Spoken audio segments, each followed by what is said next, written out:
Hello, I'm Dane, and this is Dane Explains. It's that time of year again, early fall, when you can finally go outside during the day without shriveling up like a raisin baking in the July sun. Well, if you're up in my parts anyway. Birds start flying south, and also something weird happens. The leaves on many of the trees decide to turn warm shades of colors like reds, oranges, and yellows, and sometimes even a splash of purple. Why bother changing color? Why don't they just stay green until they fall off? What if I were to tell you those bright colors were there all along? Let me explain why.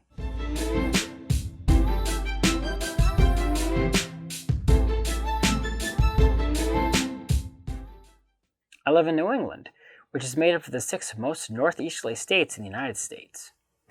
Outside of this area, New England is known for 3 things: Stephen King's horror stories, thanks for stereotyping us, Stephen, really appreciated, seafood, and fall.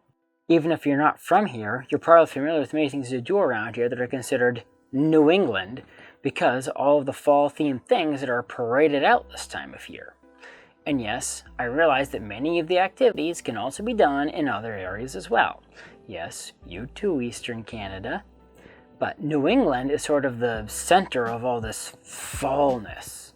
Well, I've never been a big fan of fall. In fact, it's my least favorite season.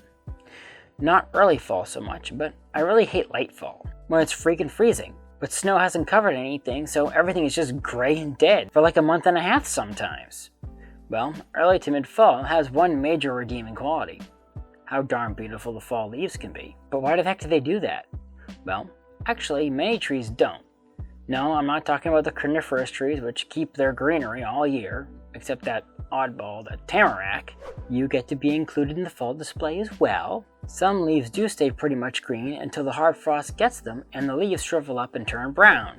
The biggest example of that comes to mind is the catalpa. Even though it's native to the southern US, it's pretty common here now, and actually seems to be doing quite well. Until, well, fall.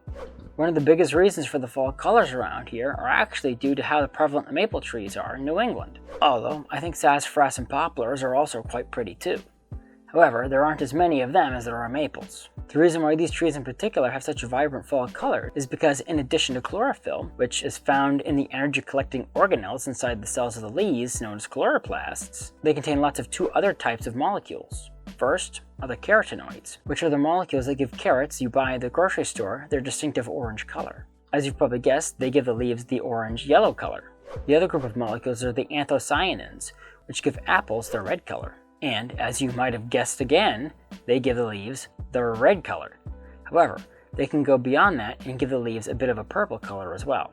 Now, I think people naively believe that the leaves start to produce carotenoids and anthocyanins as they die, and that's why they turn shades of red, orange, and yellow. However, that's not actually the case. The leaves actually contain those molecules all summer as well.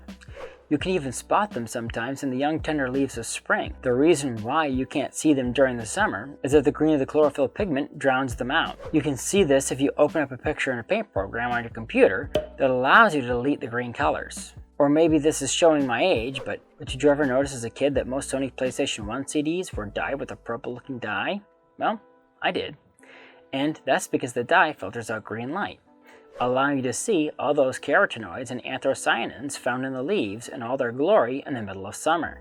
Good luck finding a PlayStation 1 CD these days though. Although, these 2 methods don't result in colors that are nearly as bright as the fall leaves because of chlorophyll's dirty little secret, which is that it absorbs both blue and red light, giving the leaves a darker shade if all you do is just filter out the green light.